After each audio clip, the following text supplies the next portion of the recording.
sa ating mga paps. Medyo antok pa tayo ngayon kasi umuwi tayo kagabi mga alas 11 na kasi nagka-problema yung third booking natin. So ilagay ko yung links dito sa baba.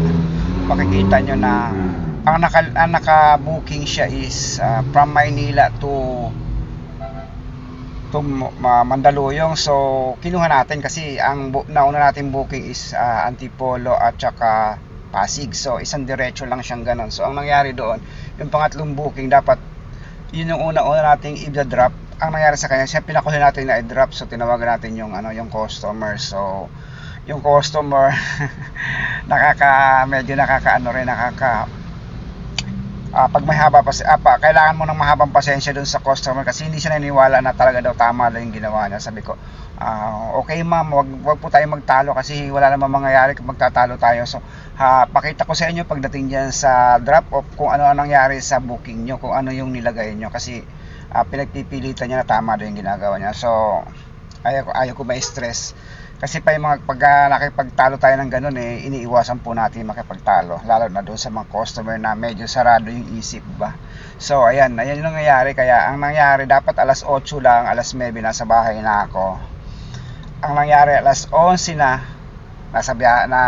alas 11 na ako nakauwi. So ayan yung isa sa mga karanasan ko kagahapon. So bali kagahapon Actually kagahapon maaga akong umalis ng bahay alas 12. Sabi ko kasi aagahan ko kasi kadalasan bumabiyahe ako alas 3 na. Katulad ngayon alas 3:30 na. So bumabiyahe kasi ako alas 3 hanggang alas 4. Doon lang kumukuha ng booking kasi doon lang talaga may magandang booking. So ang target ko mga 4 na booking, 5 okay na sa akin. Pero kagahapon sabi ko agahan ko nga baka may magandang booking. So inagahan ko.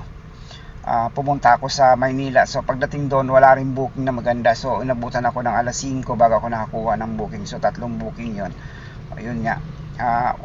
Dapat Mandaluyong, Pasig at saka Cainta. So 3 yung booking natin. So kasama ang palad nga ayun yung isa ligwak. So kinausap ko si customer na sabi ko hindi na po magiging priority yung booking nyo kasi mali. So nasa inyo po yung kung i-cancel natin. Sabi niya wag niya i-cancel. So sabi niya okay naman, pero sabi ko maghihintay ka. Sabi niya okay lang naman kasi bahay lang naman kami. So ayun, Atherton DMCI sukat Paranaque yung yung lugar niya. So ayan, ililink natin sa baba. So ayan yung kaganapan kagahapon. So bali na 5 booking tayo kagahapon. Okay naman.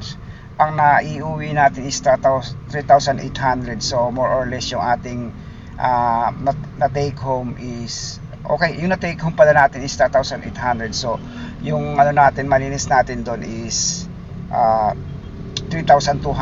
So, ililis natin yung gasolina. Ang gasolina ko kasi kagahapon 700. So, bali, more or less mga 2,400. Ganon. 2,400 yung kinita natin kagahapon na malinis. So, okay na ako doon sa ganon. So, kayo po, mga paps, kung okay na ba sa inyo yung 2,400 kagahapon na kinuha natin. Nagsimula po tayong bumiyahe ng alas 5 hanggang alas 11 ng gabi. So kaya medyo puyat tayo ngayon kasi